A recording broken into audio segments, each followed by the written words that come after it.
অসমৰ লগতে দৰং জিলাখনতো কোভিড মহামাৰীয়ে ভয়াৱহ ৰূপ ধাৰণ কৰিছে। জিলাখনত চলি থকা আংশিক লকডাউনে জুৰুলা কৰি পেলাইছে সৰ্বসাধাৰণ ৰাইজক। ইফালে যাত্ৰীবাহী বাছ চলাচল বন্ধ হৈ পৰাত চালক আৰু কৰ্মচাৰীসকলৰ পানীত হাঁহ নচৰা অৱস্থাৰ সৃষ্টি হৈছে। দিন হাজিৰা কৰা বাছৰ কৰ্মচাৰীসকলক কিছু সকাহ দিবলৈ আগবাঢ়ি আহিল দৰং জিলা ভূপেন হাজৰিকা স্মৃতি ৰক্ষা সমিতি।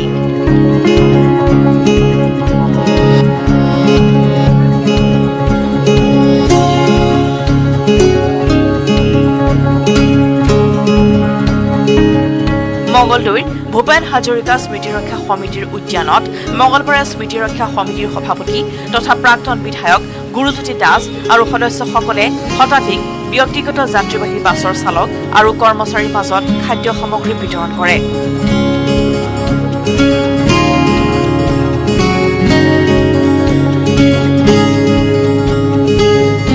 ভূপেন হাজৰিকাদেৱৰ মানুহে মানুহৰ বাবে শীৰ্ষক গীতক সফল ৰূপ দিবলৈ প্ৰচেষ্টা হাতত লোৱা হৈছে বুলি মন্তব্য কৰে সভাপতি গুৰুজ্যোতি দাসে।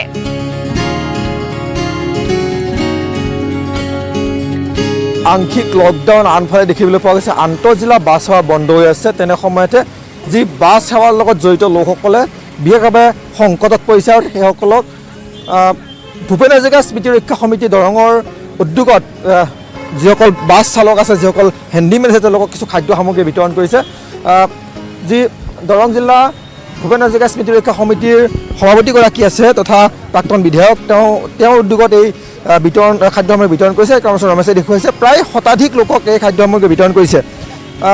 যিহেতু সংকট এতিয়া আৰু আনফালে আন্তঃজিলা বাছ সেৱা বন্ধ, তেওঁলোকৰ বাছ চলাচল কৰিব পৰা নাই, তাৰ কাৰণে কিছু আপোনালোকক সকাহ দিব চেষ্টা কৰিছে। হয়, এই কোভিড-19 মহামাৰীত যি আমি পৰিত্ৰাণ পাবৰ কাৰণে চৰকাৰে বিভিন্ন পদক্ষেপ গ্ৰহণ কৰিছে, ইণ্টাৰ ডিষ্ট্ৰিক্ট বন্ধ, এই বাছ চালকসকলৰ বা বাছ চলিলেও মানুহ বেছিকৈ অহা যোৱা কৰা নাই আৰু বাছ সেইকাৰণে আমাৰ চালক আৰু হেণ্ডিমেনসকলক বেচৰকাৰী যিসকল আছে তেওঁলোকক আমি কিবা অলপ দিবৰ কাৰণে চেষ্টা কৰিছিলোঁ। দৰং জিলাৰ ডক্টৰ ভূপেন হাজৰিকা স্মৃতি ৰক্ষা সমিতিৰ উদ্যোগত মই নিজে সভাপতি আৰু আমি গোটেই আলোচনা কৰি ভাবিছিলোঁ যে কিবা অলপ দিলে ভাল হয়, কাৰণ সুদাকণ্ঠৰ যিটো গীত মানুহে মানুহৰ বাবে ই পূৰ্ণতা নাপাব যদি আমাৰ সমিতিখনে যদি এই দুৰ্যোগৰ সময়ত মানুহক অলপ হ'লেও সকাহ নিদিওঁ। আৰু সেইকাৰণে প্ৰয়াস কৰিছিলে, এওঁলোকক কোনেও দিয়া নাই, এওঁলোকে কৈছে যে আমাৰ কথা কোনেও চিন্তা কৰা নাই। সেইকাৰণে আমি চিন্তা কৰিছিলোঁ আজি কিছু অলপ সামগ্ৰী দিয়াৰ ব্যৱস্থা গ্ৰহণ কৰিছিলোঁ। মাস্ক আৰু চাবোন, এনেকৈ মিঠাতেল, আটা, এনেকৈ যিমানখিনি পাৰোঁ দিছোঁ। তথাপি ভাল লাগিছে আৰু তেওঁলোকে কৈছে যে আমাৰ কথা কোনেও চিন্তা কৰা নাছিল, সেইটো আমাতকৈ ভাল লাগিছে। ধন্যবাদ জনাইছোঁ। আমি দেখুৱাইছোঁ এইসকল বাছ চালক, হেণ্ডিমেন, তেওঁলোকক লগত কথা বুলি যত্ন কৰিম। আমি কিছু খাদ্য সামগ্ৰী আপোনালোকক সকাহ দিব চেষ্টা কৰিছে। কি দিছে, কি ক'ব, কেনেকুৱা?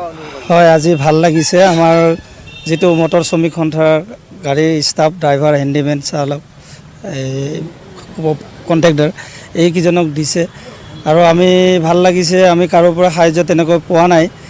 আমাৰ বৰ বিশেষকৈ বড়ি অসুবিধা হৈছে, কাৰণ আমি গাড়ী যিহেতুকে চলা নাই, আমাৰ পানীত হাঁহ নচৰা অৱস্থা হৈ গৈছে। আমাৰ বিধায়ক শ্ৰী গুৰুজ্যোতি দাস দেৱে তেওঁ যিহেতু আমাক অলপ সাহায্য কৰিছে, অতি আনন্দিত হৈছোঁ আৰু আশা ৰাখিছোঁ যাতে এনেকৈ ভৱিষ্যতেও পাওঁ। কি ক'ব? হয়, মানে আমাৰ যিজন মঙলদৈ বেচৰকাৰী মটৰ শ্ৰমিক সন্থাৰ তৰফৰ আমাৰ যিটো তাৰমানে আপোনাৰ ভূপেন হাজৰিকা সমাধিস্থলৰ যিটো কমিটি, তেওঁলোকে যিটো আমাৰ গুৰুজ্যোতি দাস মানে প্ৰাক্তন বিধায়ক আছিলে, তেওঁ যিটো সাহায্য দিছে, সাহায্যৰ কাৰণে আমি নথৈ আনন্দিত। কিন্তু আমাৰ মানে এই দুৰ্যোগৰ সময়ত তেওঁ যিখিনি সাহায্য সেইখিনি বহুত মানে নথৈ আনন্দিত। 2 নম্বৰ কথা, আমাৰ মানে পানীত হাঁহ নচৰা অৱস্থা হৈছে, কিন্তু চৰকাৰে কিন্তু আমাক আজিলৈকে কোনো সাহায্যৰ প্ৰতি গুৰুত্ব দিয়া নাই। যিবিলাক আপোনাৰ ধৰক এতিয়া ৰিক্সাৱালা হওক, গায়ক হওক বা সিহঁতক যিবিলাক ঘৰ কণা সুৰা চবকে দিছে, তেওঁলোকক দিয়াৰ আমি বাধ্য। কিন্তু আমাৰো অলপ আমাদেৰকে চৰকাৰে আমাক চাব লাগে। কিন্তু আমাৰ মানে খুবেই অৱস্থা খুব বেয়া, কাম কৰিব গ'লেও আমাক কোনো কামত নলয়।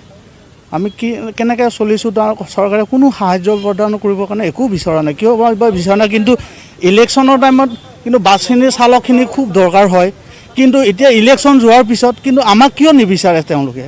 তেওঁলোকে লকডাউন দিছে, লকডাউন মানিছোঁ, আমি তেওঁলোকৰ কথা মতেই মানি গৈছোঁ, কিন্তু তেওঁলোকে আমাক চাব লাগে। সেইটো গতিকে আমি সেইকাৰণে ক'বলগীয়া চৰকাৰক আহ্বান কৰিছোঁ ধৰি লওক সেইবিলাক। ধন্যবাদ জনাইছোঁ। আৰু এইসকল বাছ চালক শ্ৰমিক মটৰ শ্ৰমিক সন্থাৰ লোক, আৰু কৈছোঁৱেই যিহেতু দুৰ্যোগৰ সময়, আংশিক লকডাউন, আনফালে আন্তঃজিলা বাছ সেৱা বন্ধ হৈ আছে, তেনে সময়তে কিন্তু এই বাছ চালক হেণ্ডিমেন যি বাছৰ লগত জড়িত লোকসকল তেওঁলোকে কিন্তু যথেষ্ট সমস্যাত পৰিছে এই দুৰ্যোগৰ সময়ত।